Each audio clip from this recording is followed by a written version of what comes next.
If you are traveling near Plymouth this weekend, you can expect to have to take some detours. Meredith Hackler is live in Plymouth with how the construction could affect you. Meredith.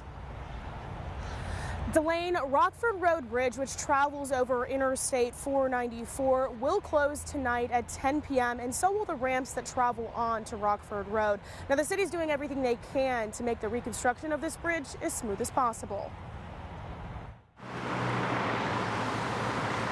There's a little short-term pain with some of these closures and work, but ultimately it's going to be a great investment for the region. Starting Friday evening at 10 o'clock.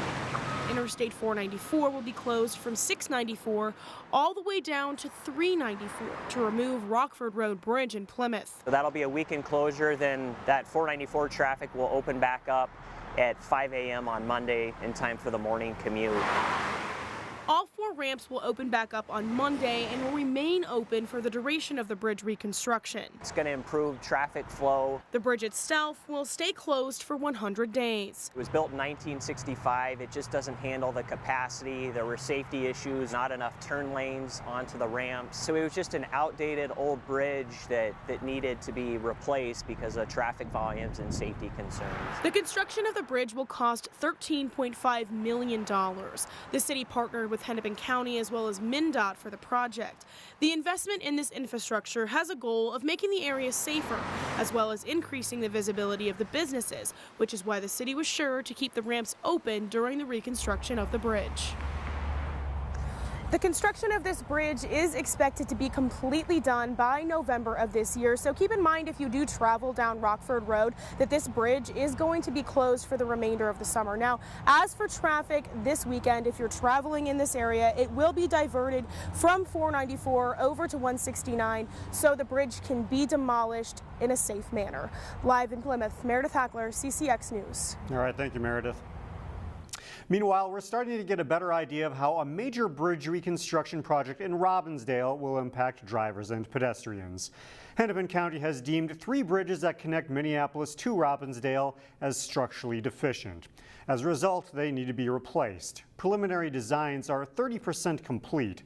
Project managers say the top of the bridges would look similar in size and shape, but the intersection below would change. The plan is to shrink the size of the intersection, which would calm traffic conditions and make it safer for pedestrians. And we're going to reduce the pavement size to about half of what it is now. What that does is it allows the crossing distances for everyone to decrease, and that'll increase awareness for everyone, from motorists, pedestrians, and bicyclists, and make it a much safer feel. Work will begin in the fall of 2020 and take 2 years to complete. A Maple Grove teen has pleaded guilty to a burglary that authorities believe could be part of a larger spree that involves communities around the Twin Cities, including Plymouth and Maple Grove. Brendan Durant was charged last month in Wright County with felony burglary. He will be sentenced in September. He's one of multiple suspects who authorities say have gained access to homes by using garage door openers left in unlocked vehicles. There have been cases in Plymouth and similar crimes recently in Maple Grove. Robbinsdale-based North Memorial Health announced Friday that it's resuming air care operations following last month's fatal crash of one of its medical helicopters near Brainerd. North Memorial will resume operations over the next week at its 7 air care bases in Minnesota and western Wisconsin. The crash killed a North Memorial pilot and nurse. The lone survivor, a paramedic, told investigators about foggy conditions moments before the crash. This weekend, you'll be able to attend the first ever production in the brand new Theater Elysian in Crystal. Neil Persley has a sneak peek in today's weekend showcase. Hello, yes, this is Tina's mother. Hello, Pastor Peters. Audiences are in for a double treat at Theater Elysian's first production in their new home. We've been bouncing around a lot at Theater Elysian. We've gone to several different theaters around the area, so now to kind of have a home base that's kind of catered to everything that we've kind of picked and chosen from is really nice. Ruthless is an all-female musical about an extremely precocious 8-year-old girl whose main desire in life is to be an entertainer and absolutely knows she was born to play the lead of Pippi Longstocking in her school play. but she doesn't get the part. So Tina Denmark, played by Bethany, she takes some drastic actions, and she's the understudy, which means if anything happens to the lead, she gets to go on. Everyone is superbly cast, and the absurdity grows into hilarity with each new turn in the story. Sweetheart, is there something you'd like to tell Mommy? Only that I love you. And I think you're the best mother in the whole wide world. That's what I tell everyone. I say, I have the nicest mother. I have the prettiest mother.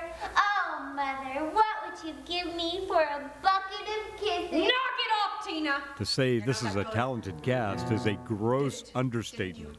Every character sparkles, and I give it a double R rating for raucous and ruthless. For Weekend Showcase from Theatre Elysian in Crystal, Neil Persley, CCX News. So, Ruthless is on stage at Theatre Elysian in Crystal through Sunday, July 21st. Well, it was a great night for a parade in Maple Grove. CCX News was there, myself included. Here's a view from the parade route of Maple Grove days.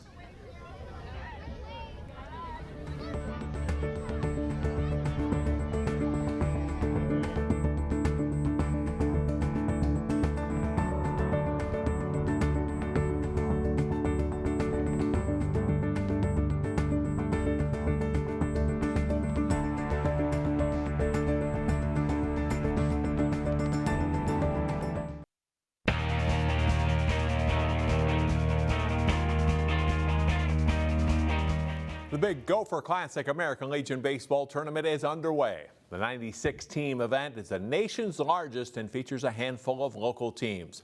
Hopkins Post 320 is the host team for one of the 16-team pool play sites. Flyers pitcher Kyle Fiducia strikes out an Elk River batter in the top of the second inning. Hopkins leads Elk River 1-0 after 2. Up 2-0 in the fourth, Wyatt Nelson blasts one to deep center. And this one's gone for a 2-run homer. The Flyers score 3 runs in the inning to lead 4-0 through 4. They add 2 more runs in the 6th. Ryan McGee grounds a single up the middle. Nick Cannons and Cole Anderson both score. That makes it 6-0. Hopkins goes on to win this one 8-0. Pool play continues through Sunday night at 16 different metro locations, with the top team in each pool advancing to the playoffs on Monday. 1,152 teams consisting of over 16,000 players are set to compete at the 35th Annual USA Cup Youth Soccer Tournament. CCX Sports' Jay Wilcox has a preview with the tournament's media director. Thanks, John. And we are joined by Barkley Cruz from the USA Cup. And what are the new and interesting things this year for 2019? I know you guys do such a great job of varying things up a little bit every year. Well, we've got a bunch of new things. Biggest new announcement is that we have a new title sponsor. We are now Target USA Cup. Huge for us. I mean, it's a great fit, local company. They have a big commitment, and they're doing a big marketing push into soccer, especially youth soccer. They're also the jersey sponsor of Minnesota United FC. And that's the other announcement, is that Minnesota United FC is our new presenting sponsor for USA Cup.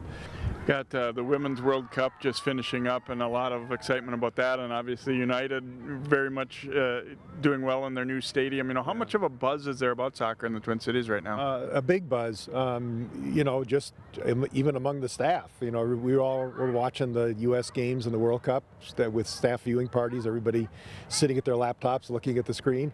I think you're going to find a lot of the girls' teams, especially in the tournament, are going to come in, and they all have their favorite players, and you know, there's a real inspiration that comes from watching the players at the highest level. And then with Minnesota United doing really well now and winning a lot of games and filling the stadium, they're going to be playing 2 games during USA Cup. How about countries represented this year? Are there some new ones there, or some changes, or anybody exciting coming in that you want to talk about? We have 19 countries. We don't have any new countries represented, but the one new country or team that we have is we have, for the first time in 20 years, a team from Liberia, and it's a girls team, first girls team ever from Liberia. In fact, this is the first girls soccer team to travel outside of Liberia ever. to any sort of soccer event. It's the Monrovia Football Academy. For all these years, for many, many years, we've only had 48 of the 50 states represented at USA Cup. This year we got the last two. Maine and Rhode Island are the 49th and 50th states. We got them all. All right, Barkley, thanks so much for joining us. An exciting time again, the Target USA Cup. Yep, absolutely. 35th year, Jay. All right, Barkley Cruz from Target USA Cup. Back to you, John. The three-day USA Cup weekend tournament runs Friday through Sunday. The main week-long tournament starts Tuesday in Blaine. Summer is often a time for fundraisers for high school sports. One local boys hockey team is getting ready for their big golf tournament. The 26th annual Osseo Hockey Golf Tournament is coming up on Sunday, August 11th at Fox Hollow Golf Club in Rogers. Cost of the tournament is $100, which includes golf, cart, dinner, a chance to win door prizes, and more. They are also looking for hole sponsors. For more information, contact Lynn Rymanowski at the email address on your screen. That is all for sports today. More news right after this.